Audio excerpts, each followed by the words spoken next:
Hello Beaks, I'm Alan Woods from Woods Bee Company, and today I'm going to show you how to get rid of those land workers and restore a queen right hive.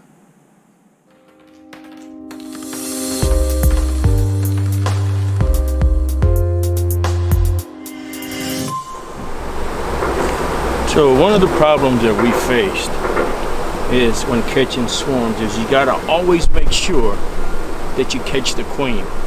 This particular hive, after we placed the bees in here, we heard a loud roar, so we came back, went through, didn't find the queen at all, so we put a new queen in. And then it rained and rained and rained, so we didn't get back to actually check to make sure that she was okay. We checked and made sure that they released her, but the fact of the matter is something happened to her. Because we came back after it stopped raining and we noticed that there were eggs in here, so we're assuming that everything is okay. But upon checking a few days ago, we discovered that the majority of the eggs in this hive were drone eggs, which led us to believe that the queen was not in here. However, we had a land worker. Now, to many people, a land worker is a dirty name, and a lot of people just don't like to deal with it. I've even heard people say that once you get a hive with a land worker, that you should just get rid of it. But today I'm going to show you how to deal with a hive with a land worker. So if you look in here, a couple of days ago when we found the problem, we actually put these pheromone strips in here. And what these pheromone strips do, they confuse the bees into thinking that there is queens in here. In this case, we put 5. We put 3 in the bottom and 2 on the top. Not only did we put pheromone in here,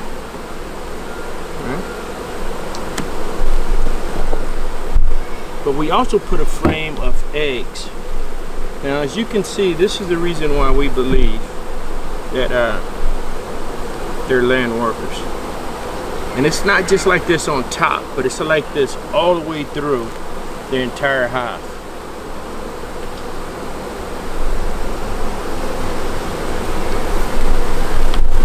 And we've went through this thing extensively and couldn't find the queen.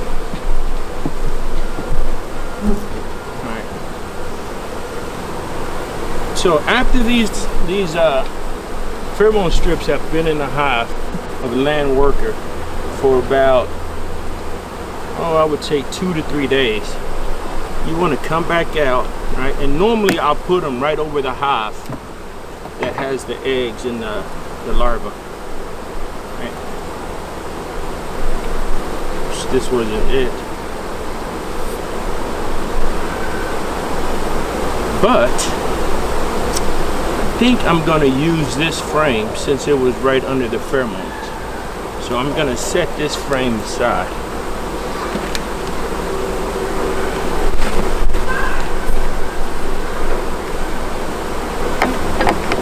So now what I want to do is I want to check the frames that had the larvae and the eggs. I just want to see if maybe they start making a queen cell. Alright, so they're actually working this hive pretty good. There's brood in here. There's larvae. There should be no eggs at this point because the eggs should have hatched. So what I'm going to do at this time,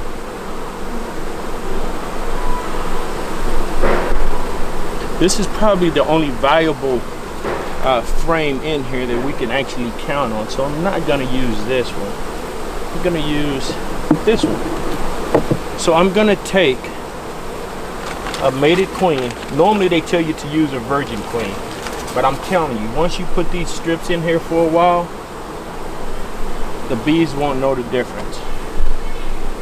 Right? I'm going to take this and I'm going to put it right about here at the end of the brood. Now this queen, her pheromones, after I remove the other ones, should cause quite a stir. Alright, So we know that land workers will attack and kill queens.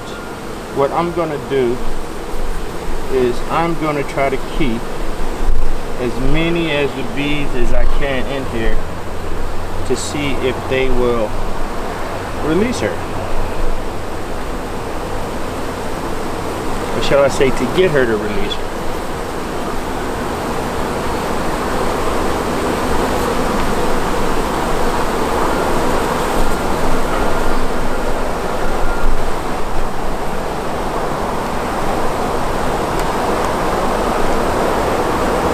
And then I'm gonna literally push this screen down, trapping the bees inside this cage with her.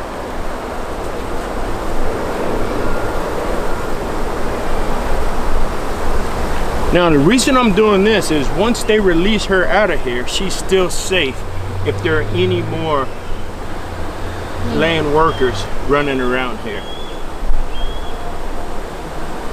So as you can see down, they're already tending to her. There's honey in here. The bees are in here. Matter of fact, they should start letting her out immediately. So I'm gonna go ahead and I'm gonna put it right here. And push it back in here. And then I am going to replace the feeder.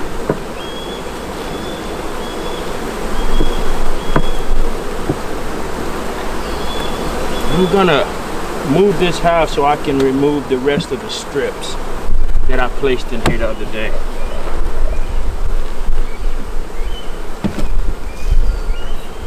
Now, as you see, you can't see the pheromone strips in here, probably because the bees knocked them down trying to get to them. But that's okay though. We will find these strips and remove them. We know that there was 3 of them. Alright, this is what I'm talking about. Look at all the drone brood from a land worker. There's one right there. Oh, and the bees are all over this too. So we'll take this frame out. And this is probably the only time you'll ever see me set frames down. Normally I'll put them on the end, but I just don't have that much room to get all of the frames out. There's one.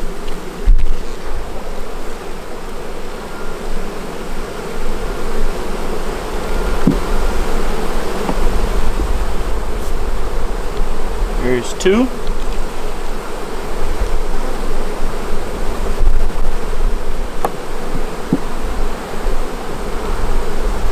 So as you see in this case, there's not many drawn out frames in here because this is a new swarm.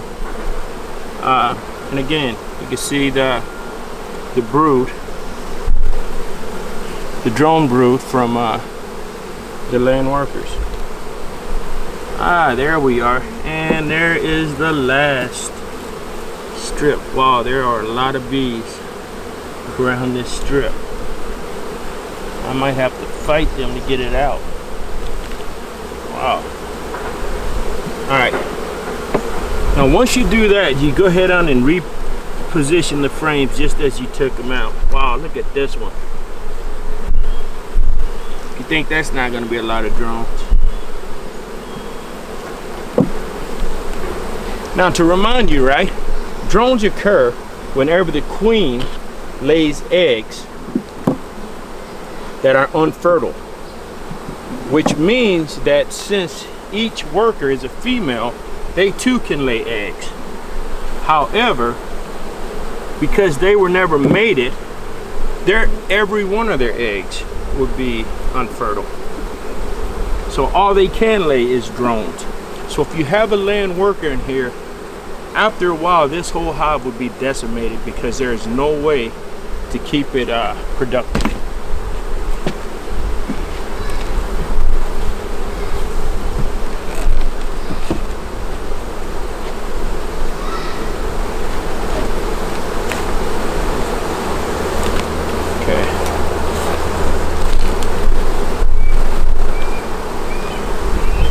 at this right here. Even with these strips out, you can see how powerful these strips are.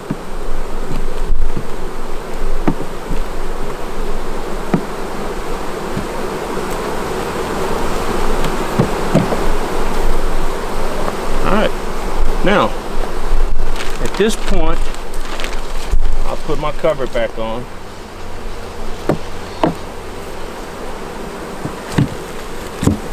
And I will see you in 3 days. Thank you for watching our videos. Please subscribe to our YouTube channel for more beekeeping videos.